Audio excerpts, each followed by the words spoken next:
वादाच्या भोवऱ्यात सापडलेल्या नितीन गडकरी यांनी अखेर भाजपच्या राष्ट्रीय अध्यक्षपदाचा राजीनामा दिलाय। अध्यक्षपदी मला राहायचं नाही, मी स्वतःहून राजीनामा देत असल्याचं नितीन गडकरींनी स्पष्ट केलंय।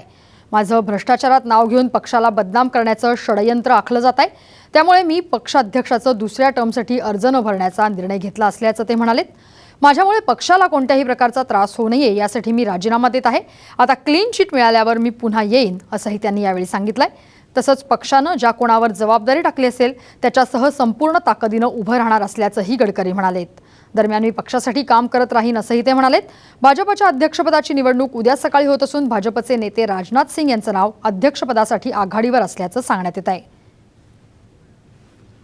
त्या संदर्भात आपण आणखी माहिती घेणार आहोत आमचे दिल्लीचे प्रतिनिधी अभिजित ब्रह्मनाथकर यांच्याकडून। अभिजित, नितीन गडकरी यांनी अध्यक्षपदाचा राजीनामा दिलाय, त्याचबरोबर राजनाथ सिंग यांचं नाव पुढे येत आहे। एकंदर या संदर्भात पूर्ण काय माहिती आहे?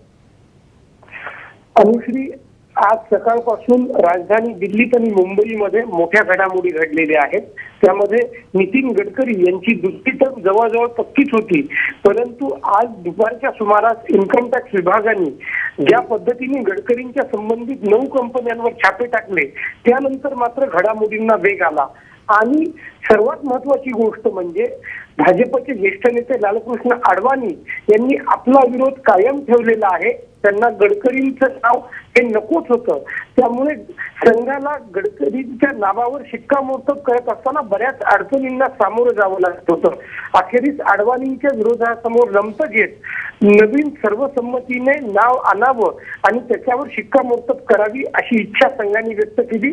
त्यानुसार सायंकाळच्या सुमारास अरुण जेटली यांच्या टोडरमल लेनच्या निवासस्थानी एक बैठक झाली। या बैठकीला सुषमा स्वराज, व्यंकय्या नायडू, भाजपचे संघटन मंत्री रामलाल आणि वरिष्ठ नेते उपस्थित होते। त्यामध्ये सर्वांनी राजनाथ सिंग यांच्या नावावर मोहर उमटवली आहे। त्याची औपचारिकता फक्त राहिली आहे। उद्या ते जेव्हा नामांकन अर्ज भरतील त्यानंतर त्यांचं नाव घोषित होईल। अनुश्री, अभिजित, लालकृष्ण अडवाणी असो, राम जेठमलानी असो, नितीन गडकरींच्या अध्यक्षपदासाठी या सगळ्यांचाच विरोध होता। एकंदर जर का बघितलं तर आत्ता जे राजीनामा देण्यात आलेला आहे गडकरींनी, तो आधीची जी एक एकंदर पक्षातली धुसफूस होती त्याचाच परिणाम आहे असं काही चित्र आहे का? निश्चितच अनुश्री, ज्या पद्धतीने गडकरींच्या दुसऱ्या टर्मला पक्षांतर्गतच विरोध वाढला, सुरुवातीला महेश जेठमलानींनी विरोध केला, त्यानंतर अडवाणींनी त्याच सुरामध्ये गडकरी नको कोणीही चालतील असा सूर लावला आणि अखेरीस अडवाणींचे समर्थक यशवंत सिन्हा यांनी आज भाजपचे निवडणूक अधिकारी थावरचंद गहलोत यांच्याकडून निवडणुकीची मतदारांची यादी आणि उमेदवारीचा अर्ज मागवल्यानंतर गडकरींनी सायंकाळच्या सुमारास मनाची निश्चिती केली की आपल्याला ही दुसरी टर्म सहजासहजी मिळणार नाही, पक्षांतर्गत बराच विरोध आहे। त्यामुळे त्यांनी स्वतः माघार घेतली आणि तसं पक्षाच्या वरिष्ठ नेत्यांना कळवलं। त्यानुसार भाजपने नुकतंच एक प्रेस स्टेटमेंट सुद्धा जाहीर केलेलं आहे आणि त्यामध्ये जोपर्यंत माझ्यावरचे आरोप सिद्ध होत नाहीत किंवा मी निर्दोषत्व सिद्ध करत नाही तोपर्यंत मी पक्षाची कुठलीही जबाबदारी घेणार नाही अशी भूमिका गडकरींनी घेतलेली आहे आणि पक्षाने त्यांचं हे म्हणणं ऐकलेलं आहे। अनुश्री, अभिजित, उद्या सकाळी अध्यक्षपदाची निवडणूक होतीये, राजनाथ सिंग यांचं नाव पुढे येत आहे। नितीन गडकरींच्या आधी राजनाथ सिंग हे स्वतः होते अध्यक्ष, आता पुन्हा एकदा त्यांचं नाव पुढे येत आहे। उद्याचं काय चित्र असेल, काय स्पष्ट होईल यातनं? अनुश्री, ज्या पद्धतीनं संघाने गडकरींना पाठिंबा दिला त्याच पद्धतीनं गडकरींशिवाय जर कोण अशी दुसरी पसंती विचारली तर संघाच्या गोटातून राजनाथ सिंग यांचं नाव नेहमी सांगितलं जायचं। कारण राजनाथ सिंग हे एका पार्श्वभूमीवर अध्यक्ष झाले होते, ज्यावेळेस लालकृष्ण अडवाणींनी पाकिस्तानामध्ये जाऊन जिनांची मुक्तापणे उधळली होती।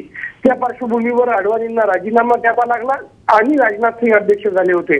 म्हणून राजनाथ सिंग हे संघाची दुसरी पसंत होतेच आणि त्यांनी आपल्या कार्यकाळामध्ये कुठलाही विवाद होऊ दिला नाही, कुठल्या आरोपामध्ये ते अडकले नाहीत। यामुळे संघाने त्यांच्या नावावर होकार कळवला। उद्या सकाळी 9:30च्या सुमारास अडवाणींच्या निवासस्थानी वरिष्ठ नेत्यांची एक बैठक होईल। त्यानंतर संघाचं भारतीय जनता पक्षाचं जे मुख्यालय आहे 11 अशोका रोड येथे सर्व नेते जाऊन राजनाथ सिंग यांचा फॉर्म भरतील आणि उद्या एकदा त्यांचाच फॉर्म आल्यानंतर सायंकाळपर्यंत त्यांच्या नावाची घोषणा करण्यात येईल अशी सूत्रांनी दिलेली आहे। अनुश्री, धन्यवाद अभिजित, दिलेल्या या संपूर्ण माहितीबद्दल।